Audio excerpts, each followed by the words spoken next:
नमस्कार, news nation देख रहे हैं आप। मैं हूं आपके साथ पयोधी शशि। अमेरिका और ईरान के बीच एटमी डील खतरे में पड़ गई है। दोनों मुल्क किसी समझौते तक नहीं पहुंच सके, लेकिन इसके बाद मिडिल ईस्ट में एक बार फिर से जंग की धमक सुनाई देने लगी है।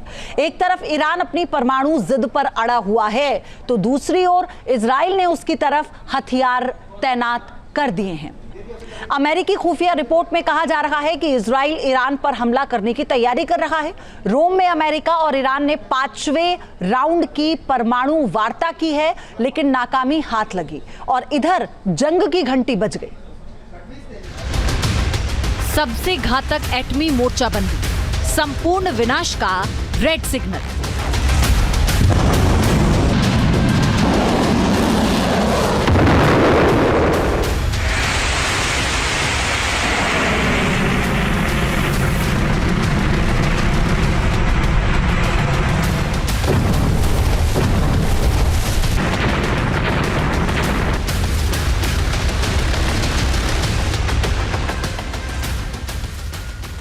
जो पलक झपकाएगा वो तबाह हो जाएगा।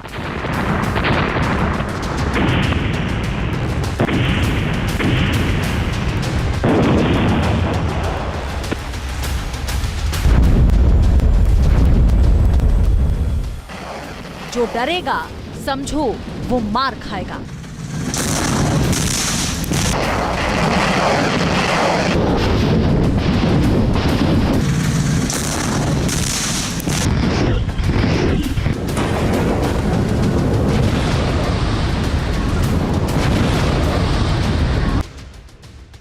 मिडिल ईस्ट में एक बार फिर सबसे बड़ी जंग की चिंगारी सुलग गई है।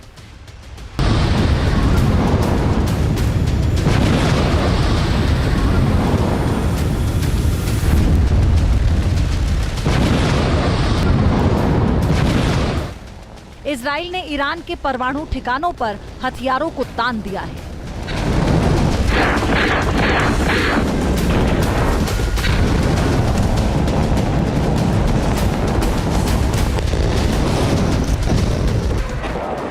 आर या पार, दोनों मुल्क इस बार भिड़ेंगे तो कयामत की नई गाथा लिख देंगे।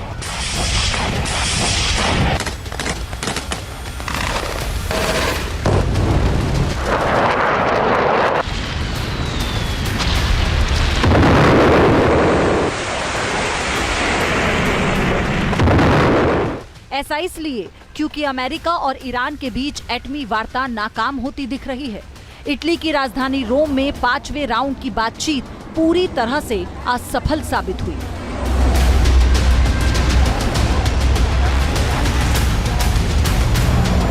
ईरान ने चेतावनी भी दे दी है, उसे कमजोर समझने की भूल करने की गलती ना करें।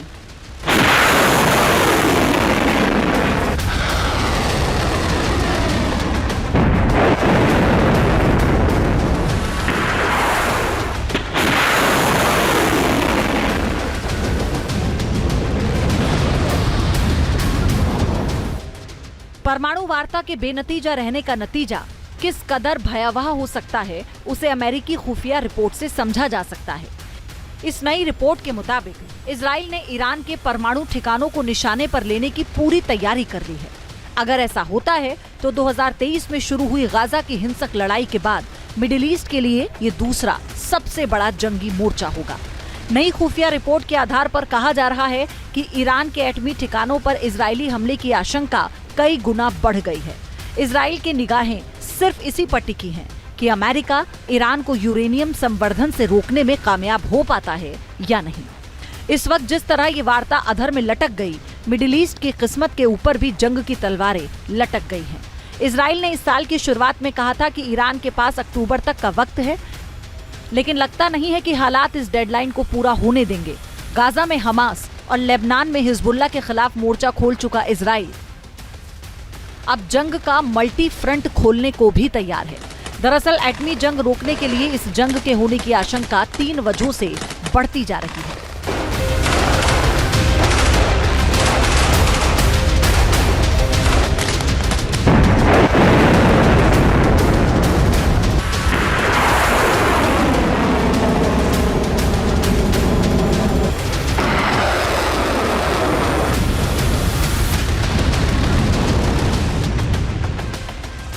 इसमें पहली वजह है अमेरिका की दखलंदाजी, दूसरी वजह है इजराइल की जिद पर अड़े रहना और तीसरी वजह है ईरान की एटमी मंशा।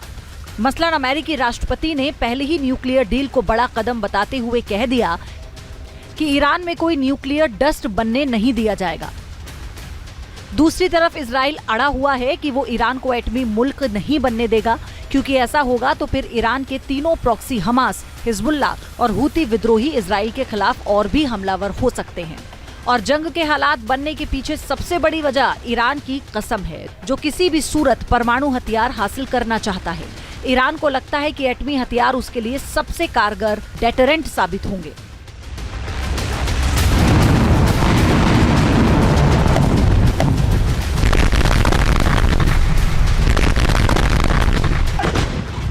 पिछले साल इजराइल और ईरान 3 बार जंग की कगार पर पहुंच गए थे। 26 अप्रैल 2024 को ईरान ने इजराइल पर 300 ड्रोन और मिसाइलों से हमला किया था। उसके बाद ईरान ने 1 अक्टूबर को इजराइल के ऊपर दूसरी बार 180 से ज्यादा मिसाइलें दागी थी। पलटवार करते हुए इजराइल ने भी 26 अक्टूबर 2024 को ईरान के इमाम खुमैनी इंटरनेशनल एयरपोर्ट के साथ ही मशहद, करज, अरमान शाह और जंगजान इलाके को निशाने पर ले लिया था। इन शहरों में विस्फोट की कई आवाजें सुनाई दी गई थी।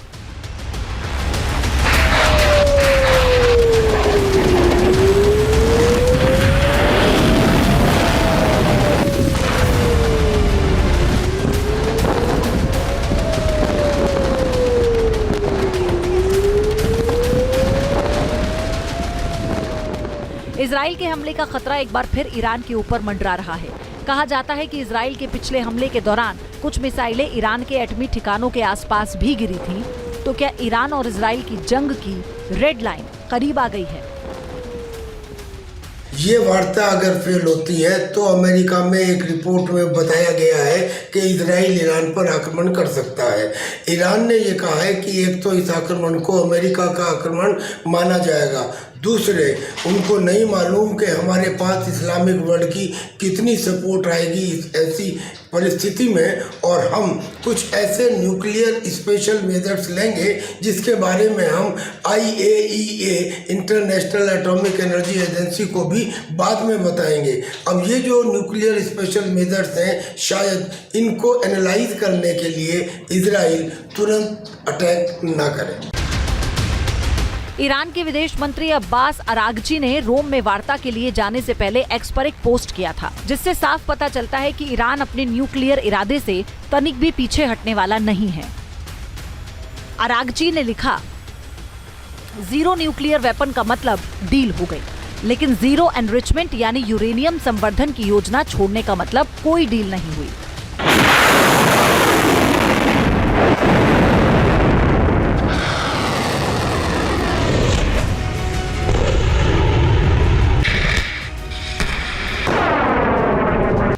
ईरान की तरफ से खुलकर कह दिया गया है कि कमजोर ईरान से डील करना और भी मुश्किल होगा। ईरान के एक विश्लेषक ने तो यहाँ तक कह दिया कि अमेरिका के सामने झुकने से बेहतर होगा इजरायली हमलों का सामना करना।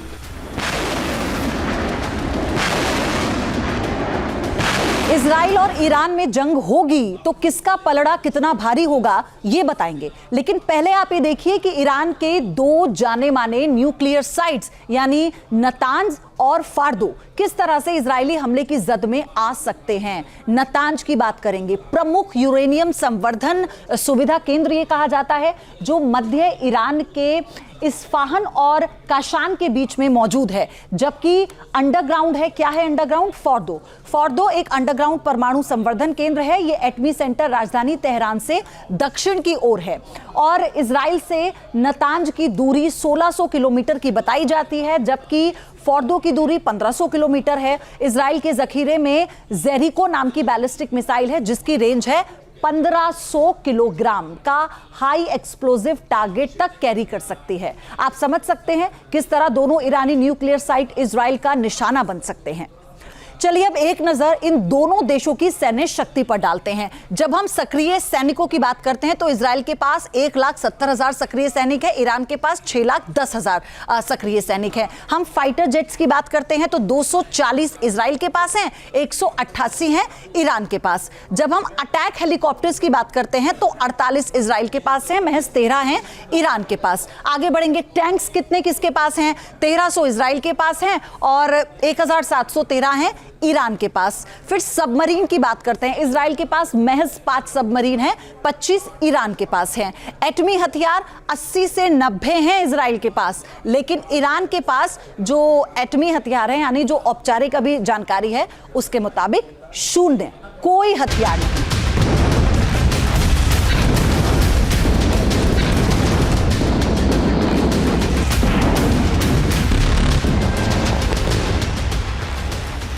ईरान और इजराइल दोनों अपने अपने मकसद को साधने तक इस तनाव को कम करने के मूड में नहीं है। ईरान ने तो साल के शुरुआती 4 महीनों के दौरान ताबड़तोड़ कई वॉर एक्सरसाइज की। इनमें से कुछ तो नातांज न्यूक्लियर फैसिलिटी की हिफाजत के लिहाज से की गई। ईरान ने जमीन, आसमान और नेवी पूरी ताकत की नुमाइश की।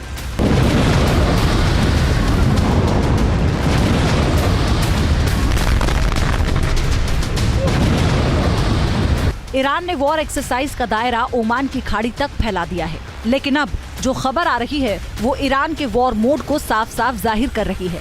ईरान ने नई ड्रोन तकनीक का प्रदर्शन किया। ईरानी आर्मी ग्राउंड फोर्स के कमांडर ब्रिगेडियर जनरल कुई मार्स हैदरी ने कहा है कि ईरान ड्रोन आधारित सेना तैयार कर रहा है। इसके लिए ईरान ने 3 नए vertical tank off landing drone Homa, Didehban और शाहीन 1 को लॉन्च भी कर दिया। होमा ऊंचाई पर टोह लेने में सक्षम है और ये रात के अंधेरे में भी जानकारी जुटा सकता है। डिडेबान ड्रोन सटीक हमलों के लिए कारगर माना जा रहा है, जो टारगेट की तरफ स्वार्व ड्रोन टेक्निक का इस्तेमाल करता है। तीसरा है शाहीन 1। ये एक कामिकेज ड्रोन है जिसे आत्मघाती हमलों के लिए ताकतवर हथियार माना जा रहा है।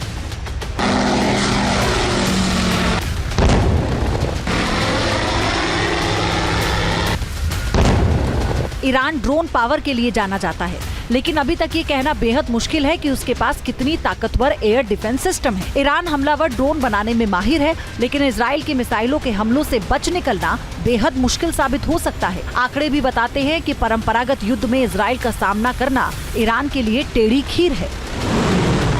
जाहिर है ईरान को इजराइल और अमेरिका का मुकाबला करने के लिए न्यूक्लियर ताकत की जरूरत है। ईरान अब इसी एटमी मकसद को साधने के लिए बेहद करीब पहुंच गया है। ईरान पर आरोप है कि वो गुपचुप तरीके से एटमी हथियार पर तेजी से काम कर रहा है।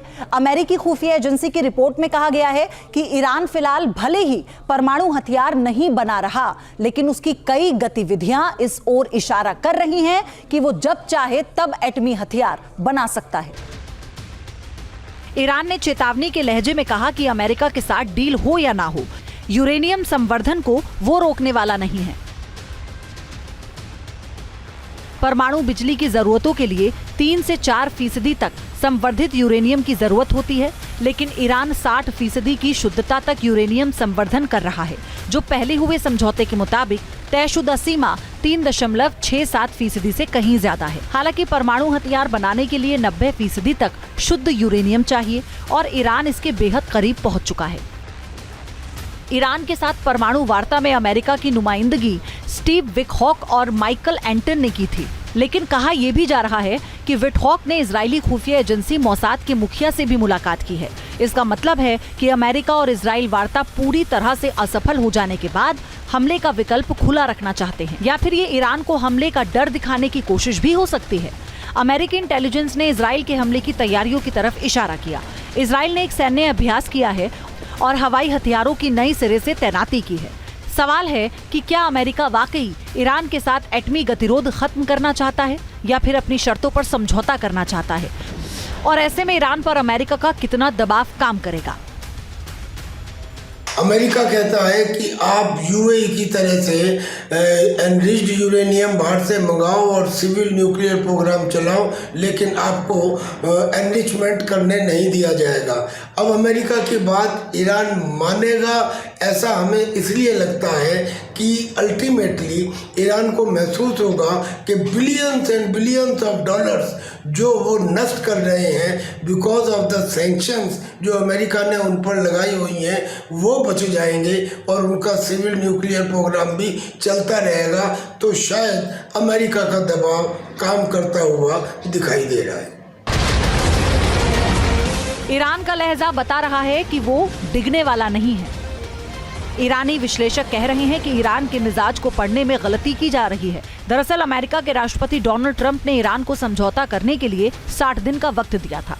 ट्रंप ने ईरान के सुप्रीम लीडर आयतुल्लाह खामेनेई को एक लेटर भी लिखा था, लेकिन उस वक्त खामेनेई ने कहा था कि अमेरिका के साथ एटमी डील सम्मानजनक तरीके से होगी। दोनों देशों के बीच वार्ता शुरू होने के 5 हफ्ते से ज्यादा का वक्त गुजर चुका है, लेकिन नतीजा कुछ नहीं निकला। अब तक 5 राउंड की वार्ता हो चुकी है। इजराइल के प्रधानमंत्री बेंजामिन नेतन्याहू की अक्टूबर की समय सीमा के खत्म होने में अभी वक्त है, लेकिन ईरान के साथ बातचीत का हर रास्ता बंद हो जाएगा तो जाहिर है कि हथियारों का मुंह खुल जाएगा। Team news nation.